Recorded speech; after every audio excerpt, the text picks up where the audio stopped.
Wait, ನಿಮ್ಮ flight cancel ಆದರೆ ನೀವೇನು ಮಾಡ್ತೀರಾ? ಇನ್ಸ್ಟಾಲ್ ಮಾಡ್ತೀರಾ ತಾನೆ? ಬಟ್ ರಿಚರ್ಡ್ ಬ್ರಾನ್ಸನ್ ಏನು ಮಾಡ್ದ ಗೊತ್ತಾ? ಅವನು ಹೊಸ ಏರ್ಲೈನ್ ಅನ್ನೇ ಶುರು ಮಾಡ್ದ. ಏರ್ಪೋರ್ಟ್ನಲ್ಲಿ ಬ್ರಾನ್ಸನ್ ಬೇರೆಯವರಂತೆ ಫ್ಲೈಟ್ ಬೋರ್ಡ್ ಮಾಡಲು ಬಂದಿಲ್ಲ. ಬ್ರಿಟಿಷ್ ವರ್ಜಿನ್ ಐಲ್ಯಾಂಡ್ಸ್ಗೆ ಹೋಗಬೇಕಿತ್ತು. ಫ್ಲೈಟ್ ಕ್ಯಾನ್ಸಲ್ ಆಯಿತು. ಎಲ್ಲರೂ ಬೇಜಾರು, ಎಲ್ಲರೂ ಕೋಪ.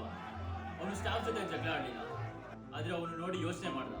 ಇಲ್ಲಿರೋರಿಗೆಲ್ಲ ಒಂದೇ ಪ್ರಾಬ್ಲಮ್. ಸೊ ಅವ್ನು ಸೊಲ್ಯೂಷನ್ ಥಿಂಕ್ ಮಾಡ್ದ. ಅವನ ತಕ್ಷಣ ಪ್ರೈವೇಟ್ ಚಾರ್ಟರ್ ಪ್ಲೇನ್ ಬುಕ್ ಮಾಡ್ದ. ಮತ್ತೆ ಒಂದು ಬ್ಲ್ಯಾಕ್ ಬೋರ್ಡ್ ತಗೊಂಡು ದೊಡ್ಡದಾಗಿ ಬರೀತಾನೆ, ವರ್ಜಿನ್ ಏರ್ಲೈನ್ಸ್. ಮತ್ತೆ ಏರ್ಪೋರ್ಟ್ ಒಳಗೆ ಹೋಗಿ ಉಳಿದ ಪ್ಯಾಸೆಂಜರ್ಸ್ಗೆ ಸೀಟ್ ಸೆಟ್ ಮಾಡೋಕೆ ಶುರು ಮಾಡ್ತಾನೆ. ಜನ ಹಣ ಕೊಡ್ತಾರೆ, ಫ್ಲೈಟ್ ಸೀಟ್ ಫಿಲ್ ಆಗುತ್ತೆ. ಅವನು ತಾನು ಹೋಗಬೇಕಾದ ಜಾಗಕ್ಕೆ ಹೋಗ್ತಾನೆ. ಆದರೆ ಮುಖ್ಯವಾಗಿ ಅವನು ಪ್ರೂವ್ ಮಾಡ್ತಾನೆ, ಬೆಟರ್ ಎಕ್ಸ್ಪೀರಿಯನ್ಸ್ ಕೊಟ್ಟರೆ ಜನ ಪೇ ಮಾಡ್ತಾರೆ. ಅದೇ ಕ್ಷಣ ಅವನ ಮನಸ್ಸಿನಲ್ಲಿ ಒಂದು ಐಡಿಯಾ ಬರುತ್ತೆ. ಫ್ಲೈಯಿಂಗ್ ಇಷ್ಟು ಕೆಟ್ಟದಾಗಿದ್ರೆ ಅದನ್ನು ನಾನು ಬೆಟರ್ ಮಾಡ್ತೀನಿ. ಅಲ್ಲಿಂದ ಮುಂದೆ ವರ್ಜಿನ್ ಅಟ್ಲಾಂಟಿಕ್ ಅನ್ನೋ ಏರ್ಲೈನ್ ಹುಟ್ಟುತ್ತೆ. ಲೆಸನ್ ಏನು? ಸಮಸ್ಯೆ ಬಂದಾಗ ಹೆಚ್ಚಿನವರು ಕಾಯ್ತಾರೆ, ಆದರೆ ವಿನ್ನರ್ ಸಮಸ್ಯೆಯಲ್ಲಿನೇ